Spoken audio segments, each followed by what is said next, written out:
Je suis Zainab Babel Sow, coordonnatrice du Front anti-CFA au Sénégal, responsable d'Urgence panafricaniste au Sénégal. Kémy Séba, le président de l'ONG Urgence panafricaniste et le créateur, l'initiateur du Front anti-CFA, a été arrêté arbitrairement aujourd'hui chez lui. J'étais avec lui, on était en train de préparer des interviews. Et là, la police des étrangers a débarqué, accompagnée de la DIC.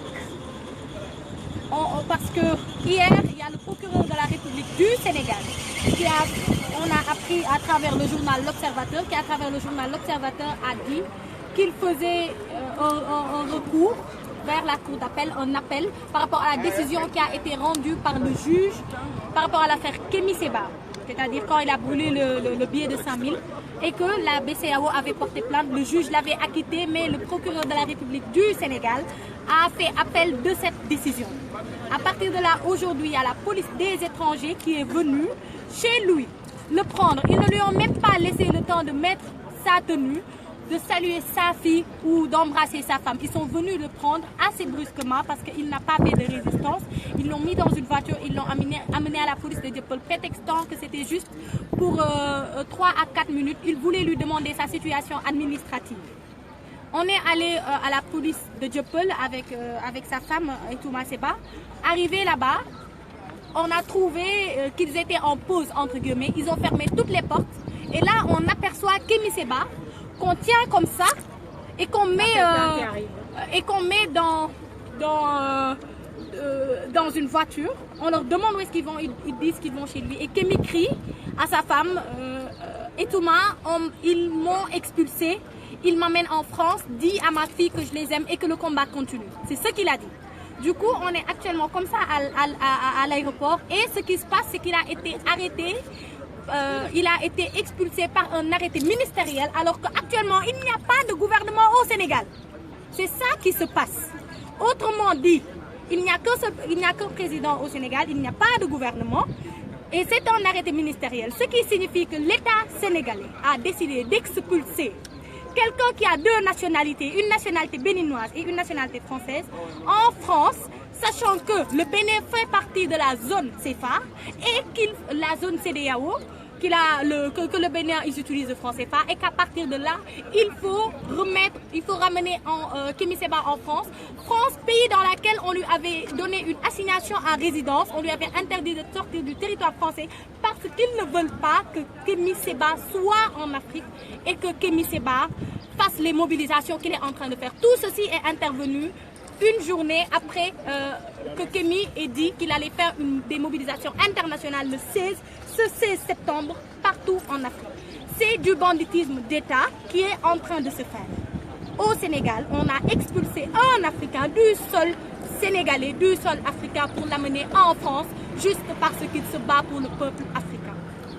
Comme d'habitude, le Sénégal refuse d'entrer dans l'histoire par la grande porte à travers ses gouvernements. Il est où présentement? Il compte introduire un recours? Un recours, oui, on attend des informations par rapport à ça. Maître Kouraï Chiba est en parlant de recours, on n'a même pas notifié à Kémy Séba qu'il allait être arrêté ou expulsé, lui donnant ainsi le temps de préparer une valise ou juste de contester la décision. Arbitrairement, comme la première fois, ils sont venus le prendre comme un hors-la-loi, comme un bandit chez lui.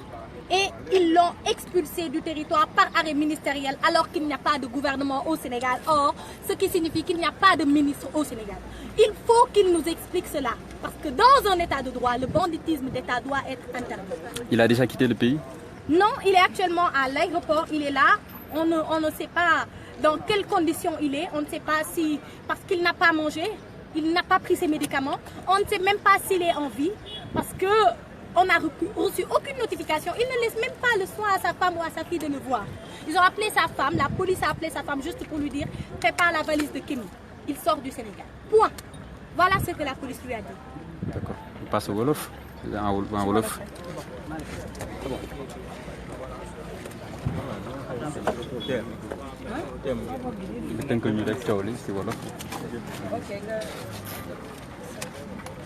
man la Ndeye Nogué Babel Sow maa représenté urgence panafricaniste fii Sénégal coordonné lii di front anti-CFA fii ci Sénégal.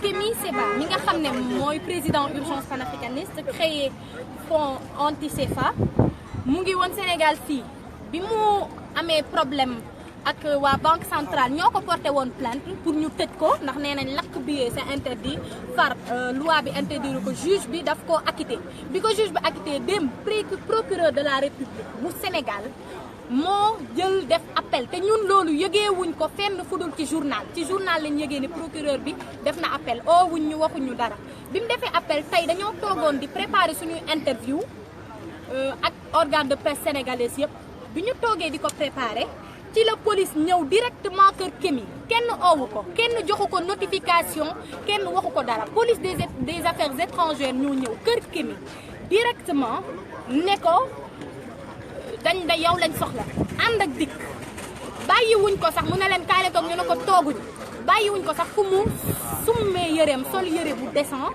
wala fu mu waxeek doomam bu jigéen wala fu mu discuter ak kenn ñu jël ko noonu dugal ko ci oto bi ne dañ koy yóbbu laaj ko situation administrative am fii Sénégal loolu bi mu amee ñu yóbbu ko police Dieuppeul ñun ñu nekkoon police Dieuppeul déjà loolu c'est arbitraire joxuñ ko assignation joxuñ ko dara fi ñu taxawee ñu jékki-jékki ñu tëj police Dieuppeul yépp di ko dugal ci oto di ko jaarale ci beneen bunt bi ñuy def loolu nag ñun ci lañ ko gis daw si ñëw ñu ne fu ngeen koy yóbbu ñu ne ñu non këram lañ koy delloo Kémi ne expulsé nañ ma France nee nañ naa dellu France mënatuma nekk ci territoire sénégalais naa dellu France mu ne jabaram waxal sama doom yi ne bëgg naa leen te waxal Afrique jeunesse africaine jeunesse sénégalaise que combat bi dafay continuer sachant que te ñun li ñu xam mooy arrêt ministériel lañu expulsé kii di Kémi Séba sauf que actuellement ni may wax yéen ni Sénégal amul gouvernement kon nan la ñu mën a signer année ministérielle boo xam ne ministre nekku fi amul gouvernement kenn moo des ci gouvernement muy président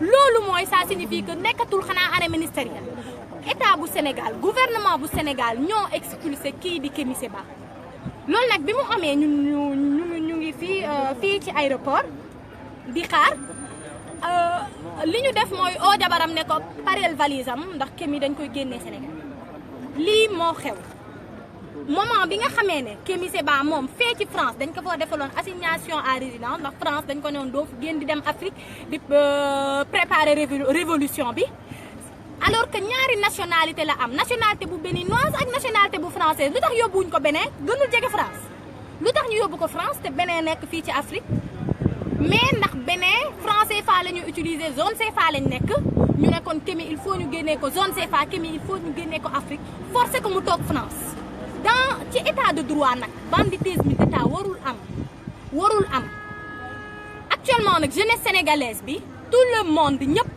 xam nañ ne lii ce n'est pas normal c'est arbitraire Kémi Séba kenn waru koo mën a génnee Afrique ndax Afrique mooy pays wam du continent am pays wam la te Sénégal waruñ koo mën a expulser pour di ko yóbbu France. da ngeen dugal recours. waaw ñu ngi actuellement ñu ngi jéem a ndax mayuñ ñu temps buñ ñu joxoon assignation ñu dugal recours mais mayuñ ñu temps dañoo ñëw fekk ko arrêté ko arbitrairement yóbbu ko arbitrairement expulsé ko arbitrairement buñ ñu mayoon temps dinañ dugal recours mais ba léegi nii maître Khoureychi Ba dugal na recours ñu ngi jéem a def lépp sachant que fii nii gisuñ benn affaire droit buñ fi mën a def ndax dara jaarul ci yoon kon pour ñu oo yoon day métti ndax arrestation jaarul ci yoon.